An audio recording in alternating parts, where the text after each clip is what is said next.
Vous êtes les meilleurs. Bis.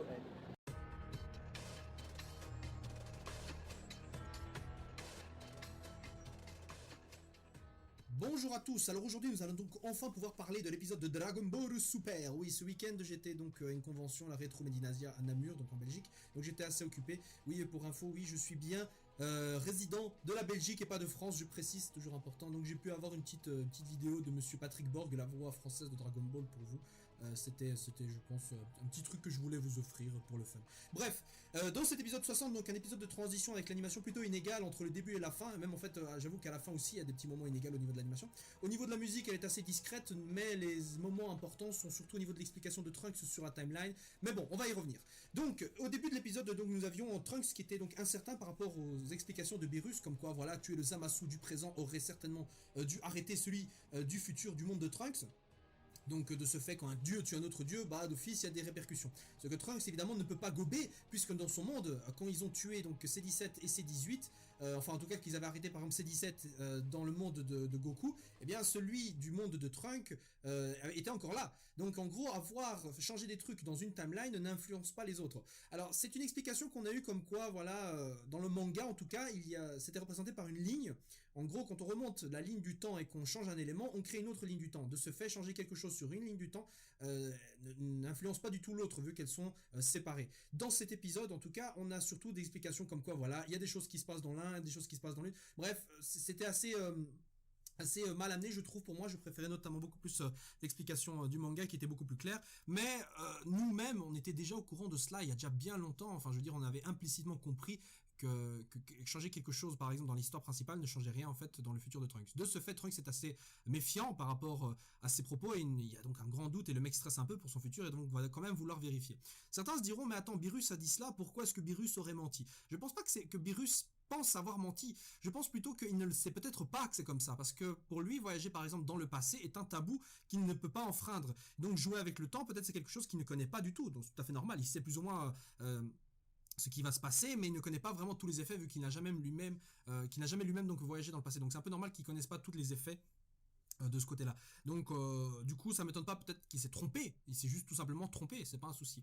Mais bon, on reviendra sur cette déclaration là parce qu'il est possible en même temps qu'il ait raison, qu'en gros tu es un dieu ou un autre dieu, voilà, ça laisse des effets, mais pour le cas de Zamasu il y a quand même une différence. Bref, après un petit blabla, une petite discussion rapide autour d'un bon dîner, toute la bande donc va aller dans le futur. Mais avant cela, il y a ces petits passages avec Chibi Trunks, donc qui est Trunks comme je vous l'ai dit, qui ont cette discussion par rapport aux différences des timelines. Mais l'importance de cette scène pour moi était surtout une prise de conscience de Chibi Trunks par rapport donc à son futur rôle dans la protection de la Terre, puisque bon là il comprend bien que Trunks a grandi le Mirai Trunks donc a grandi dans un monde différent où il a dû défendre la Terre vu qu'il était le dernier survivant des Saiyans, il a dû la protéger. Et je pense que de ce côté-là, le Chibi Trunks justement s'est dit qu'à ce moment-là, lui aussi dans un futur proche devra à un moment ou à un autre protéger la Terre et donc je pense que si Chibi Trunks a apporté au futur Trunks donc une détermination et l'envie donc de ne pas abandonner, donc de retourner dans le futur et de se donner à fond pour Mai et les autres, enfin bon voilà, et bien de la même manière justement Trunks a donné aussi une leçon à Chibi Trunks comme quoi justement au-delà de sa vie de terrien entre guillemets, il y a son héritage de Saiyan, il y a son héritage aussi de protecteur de la Terre qu'il devra endosser comme Mirai Trunks tôt ou tard. Et je trouve ça dommage que ce ne soit que Chibi Trunks de ce côté-là qui est cette discussion, qui est cette scène, parce que c'est un discours qui aurait été tout aussi valable pour Goten, voire même plus pour Goten, vu que ses aînés c'est Gohan et Goku, ceux qui ont vraiment protégé la Terre. Enfin, je dis protéger la Terre entre guillemets, tout le monde a participé à ça, mais en gros c'est eux, c'était son grand frère et son père qui étaient les héros lors de l'arc de Freezer, de Cell, Majin Buu. Voilà, donc Goten aussi devra endosser ce rôle et c'est dommage donc qu'il n'ait pas pu assister à cela. Mais bon, le fait que Goten ait été mis à l'écart, c'est quand même un détail qui n'est pas passé inaperçu, ça fait un peu chier tout le monde, d'où justement les théories comme quoi Black est égal Goten, mais ça aussi on y reviendra. Donc tout le monde donc se rend avec Bulma en plus, donc dans le futur vu que Vegeta lui aussi est là.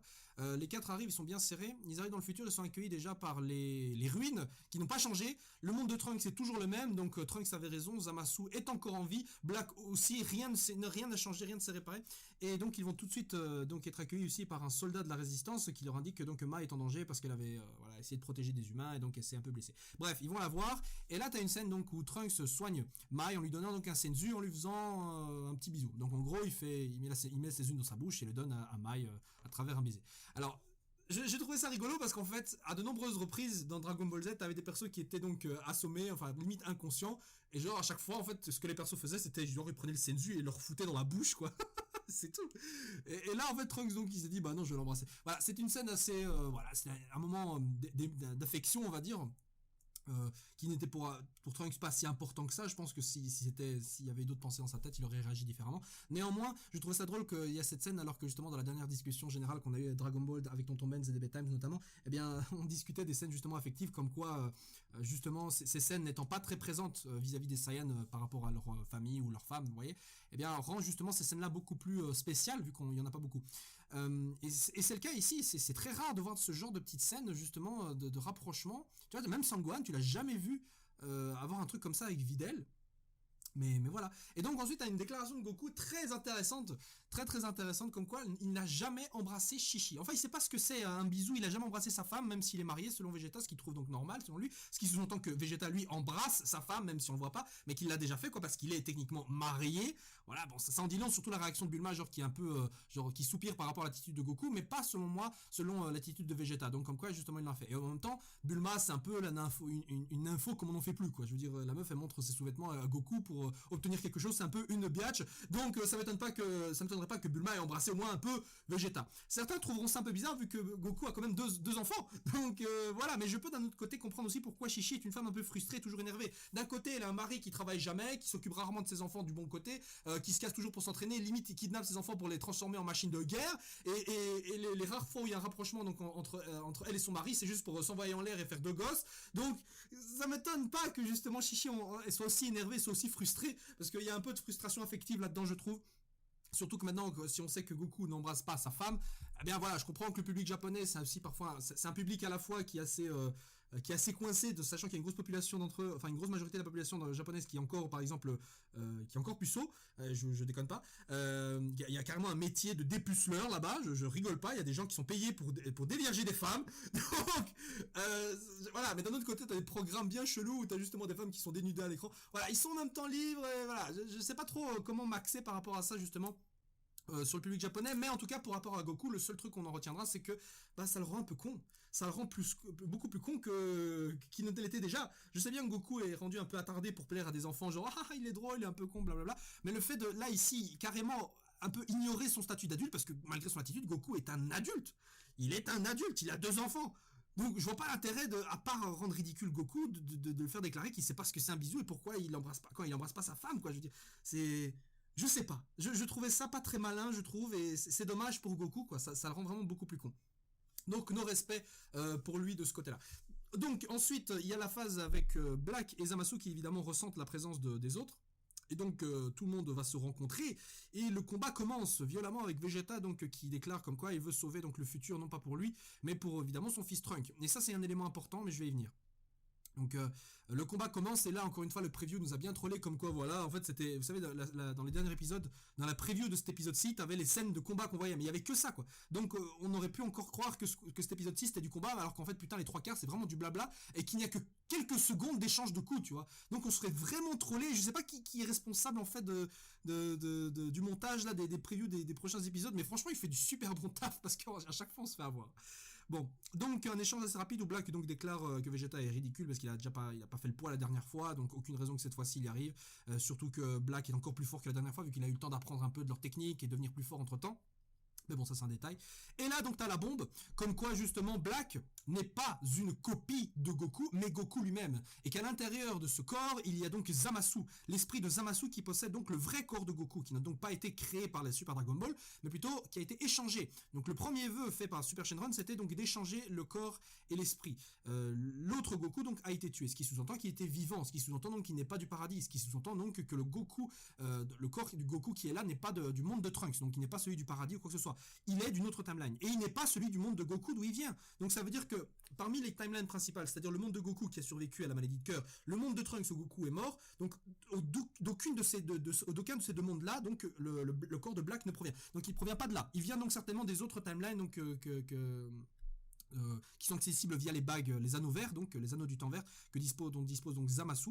Mais donc j'ai discuté principalement donc de tout ce qui tourne autour du corps de Black et de Zamasu dans la vidéo concernant le spoil qui était sorti donc par rapport à la révélation de cet épisode-ci. Je vous renvoie là-dessus parce que la vidéo est assez longue, donc refaire tout le blabla que j'ai déjà fait, ça sera un peu inutile alors que j'ai déjà fait la vidéo, donc je vous renvoie dessus si vous voulez plus de détails. Néanmoins, donc l'autre Zamasu, donc ça explique pourquoi lui il est pas mort, parce que ce n'est pas le Zamasu déjà du monde de Goku, c'est le Zamasu du monde de Trunks. Néanmoins, donc après ces révélations, donc évidemment il est clair que Goku et Vegeta donc, vont maintenant devoir trouver une autre astuce pour vaincre justement ce duo, parce que la dernière fois donc Black a été suffisamment fort pour vaincre, enfin en tout cas avoir le dessus sur Goku, déjà avoir le dessus sur Vegeta. Et j'imagine que dans les prochains épisodes, donc l'affrontement va pas être que du 1 vs 1. Je m'explique. Eh bien, il faut savoir que actuellement, dans chaque arc de Dragon Ball, vous savez, vous avez les ennemis, les adversaires, et ainsi de suite. Et en général, le boss final, c'est donc une évolution quoi, autour de lui. C'est les transformations, ça c'est un truc qu'on a souvent, qu'on a quasiment tout le temps dans Dragon Ball. Donc, c'est une constante un peu, tu vois. Dans Dragon Ball Super, dans cet arc-ci en tout cas, je sens qu'on va avoir donc une nouvelle transformation, mais pas une transformation genre Super Saiyan Rosé niveau 2 ou quoi que ce soit, mais donc fusion Potala. Oui, fallait que j'en parle, donc on va en parler maintenant. Je pense effectivement qu'il est possible qu'on ait une fusion Potala entre Black et Zamasu. Alors le seul truc que j'ai peur, c'est qu'on ait une apparence dégueulasse, tu vois, genre la coupe de cheveux de Black, la peau verte et les fringues de Zamasu. Tu vois, je sais pas trop. J'ai confiance en eux pour le design et en même temps, tu vois, j'ai un peu peur quand même parce que voilà, s'il y a une fusion Potala, ça me dérangerait pas, mais je veux que ce soit un peu stylé, tu vois. Voilà, pas que je suis raciste, des jours à la peau verte, genre que je suis raciste des Namek, mais le vert de Zamasu est dégueulasse. Bref, en tout cas, s'il y a une telle fusion, ça sous-entend donc qu'ils en ont besoin. Et si Black et Zamasu ont besoin d'une fusion, ça sous-entend que Goku et Vegeta vont avoir le dessus. Si telle fusion arrive, donc fusion Potala entre Black et Zamasu, Vegeta et Goku vont être dépassés et de très loin. Et on sait que Goku et Vegeta n'aiment pas trop justement avoir recours à des méthodes extérieures, même si pour l'arc Battle of Gods c'était une exception, donc à une aide extérieure ou une méthode extérieure en dehors de leur propre force pour vaincre un ennemi. Donc la fusion métamol, donc avec la danse, pour eux, on pourrait ne pas trop y croire, parce que voilà, tu vois Vegeta accepter, genre voilà, on va accepter de faire ça, etc. Oui et non. Alors, rappelez-vous, je vous avais dit que Vegeta donc avait déclaré qu'il voulait sauver le futur, non pas pour lui, mais pour son fils Trunks. Et de par cette déclaration, on a déjà, je pense, une raison pour laquelle Vegeta pourrait accepter une fusion de la danse, même si évidemment c'est assez humiliant pour lui. Mais bon, je veux dire, les moments humiliants dans Dragon Ball Super pour Vegeta, on n'est pas à ça de près, je veux dire, il en a eu déjà quelques-uns, donc c'est pas la danse qui va nous faire chier, je pense, et le faire chier lui-même. Donc pour moi, Vegeta est capable d'accepter. Le seul X, c'est connaît-il la danse? Bon, il l'a déjà vu, je veux dire, quand Vegeta parlait à Goku concernant la Super Saiyan 3, il avait aussi la fusion quand il était encore dans l'autre monde. Donc il est au courant de, tu vois, à quoi ça ressemble plus ou moins. Donc il sait ce que c'est. Mais apprendre à faire la danse, c'est autre chose. Quand on se souvient justement de l'EAV sur la fusion, dans le film sur la fusion où Gogeta est apparu, eh bien, il y a eu un entraînement, voilà, il fallait faire des essais, ainsi de suite. Il y avait même des phases ratées, ce qui m'étonnerait pas de revoir donc dans cet animé. Néanmoins, donc il faudrait gagner du temps. Donc comment gagner du temps à Goku et Vegeta pour donc qu'ils apprennent, enfin que Goku en tout cas apprenne la danse de la fusion à Vegeta? Eh bien, il y a les humains. Bah oui, les humains ont déjà été capables de bloquer Black, même si on peut dire que Black prenait son temps et du plaisir à les tuer. Mais il n'empêche que, rappelez-vous, lorsque nos héros ont été vaincus par Black et Zamasu, eh bien, il y a Mai et les autres de la Résistance, ils sont arrivés avec leur truc de gaz, là, leur fumigène, je sais pas trop quoi, qui ont réussi à gagner du temps. Donc, il est possible, et comme ça, donc tout le monde a un rôle à jouer, que pendant que Goku apprend la danse à Vegeta ou qui s'entraîne à fusionner, voilà, eh bien, les humains et les autres font tout ce qu'ils peuvent, avec Trunks justement qui les aide, font tout ce qu'ils peuvent pour retenir donc la fusion entre Zamasu et Black. D'ailleurs, comment on appellerait cette fusion? Blamasu ou Zama Black ou Zamak ou je sais pas, ou vu que c'est Goku et Zamasu, c'est Zamaku ou Gomasu, enfin peu importe. Néanmoins, donc je vois bien les humains comme ça donc bloquer la fusion donc de Black et Zamasu, qui j'imagine voilà arrogant qu'il est, il va prendre son temps, il va marcher comme Terminator, il va prendre son temps pour essayer de les exterminer. Voilà, tu vois, ça ferait une scène bien violente, toujours t'as les humains qui se font tuer mais qui sont prêts à donner leur vie pour donner un peu, pour faire gagner du temps à Goku et Vegeta qui apprennent la fusion. Et là au dernier moment, bam, t'as la transformation qui va arriver. qui va arriver, donc on a le combat final. Maintenant, bon, il faut voir aussi comment ça peut s'articuler, parce que ça veut dire en gros que cette grosse bataille va durer encore plus d'un mois, ce qui est possible. De toute façon, on n'est pas vraiment à ça de près, encore une fois, concernant la longueur de cet arc, et c'est une bonne chose pour moi, parce que bon, on a le temps de s'habituer aux personnages de Black, on a le temps de les aimer, on a le temps aussi de les détester, en tout cas, on a le temps de s'attacher à eux beaucoup plus qu'à des transformations, genre Super Saiyan God, qui est apparu comme ça quelques secondes, et après on l'a plus revu. Bref, passons. Donc ça, c'était déjà une petite idée de, éventuellement, ce qui pourrait se passer s'il y a fusion. S'il n'y a pas fusion, bah moi Black je le vois buter, je le vois exploser, puis après Zamasu enfermé via une technique voilà, genre la Mafuba enfermé dans l'épée de Trunks, ça je l'avais lâché. Maintenant il y a effectivement cette théorie, et il est temps aussi d'en parler, comme quoi Black serait lié à Zamasu de la même manière qu'un dieu de la destruction est lié à un Kaioshin. Eh bien, vu que Black c'est Goku et que Zamasu à l'intérieur c'est un autre Zamasu, un esprit, cette théorie tombe à l'eau. Cette théorie tombe un peu à l'eau puisque il n'y a pas ce lien de dieu de la destruction entre les deux. Voilà. Maintenant, ça pourrait être justement une facilité de faire ça.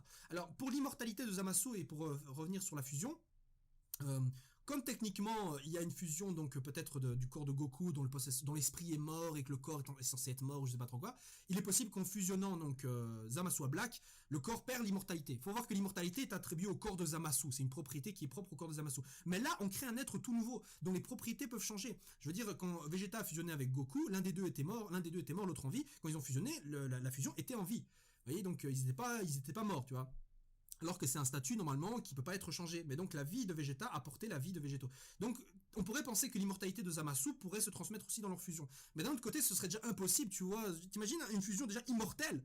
Ou alors la fusion elle-même va être scellée genre par une technique genre le Mafuba. Mais bon, ce serait vraiment un peu perché comme retournement de situation. Bref, tout ça, ce sont encore que des élucubrations. Il n'y a aucun signe réel de fusion entre les deux. Mais un Gogeta Super Saiyan Blue, évidemment que ça en ferait bander beaucoup, dont moi. Bref, voilà, donc l'épisode se termine là-dessus, en tout cas sur cette petite révélation de Black. Et concernant la preview du prochain épisode, bah, franchement je vais même pas en parler parce que de toute façon il n'y a vraiment aucun élément nouveau par rapport donc à la vidéo que j'avais déjà fait. Je vous renvoie dessus. Donc il y a un nouvel ending, c'est vrai, avant que j'oublie, il y a un nouvel ending. Que dire dessus? C'est bien animé, la musique est sympa. C'est tout. Non, franchement, c'est tout. Mais comme je vous l'ai dit, donc pour la musique, elle était assez discrète. Les explications donc de Trunks par rapport donc aux différents mondes est accompagnées d'une musique bien sympathique qui renvoie à une immensité de l'univers comme ça, je trouve. C'est ça que me fait sentir donc cette musique. Pour le reste, c'était assez bof. Pour l'animation elle-même, comme je vous l'ai dit, il y a des plans, des cuts assez rapides donc qui consistent en une seule phrase d'un personnage comme ça, et c'est assez mal animé.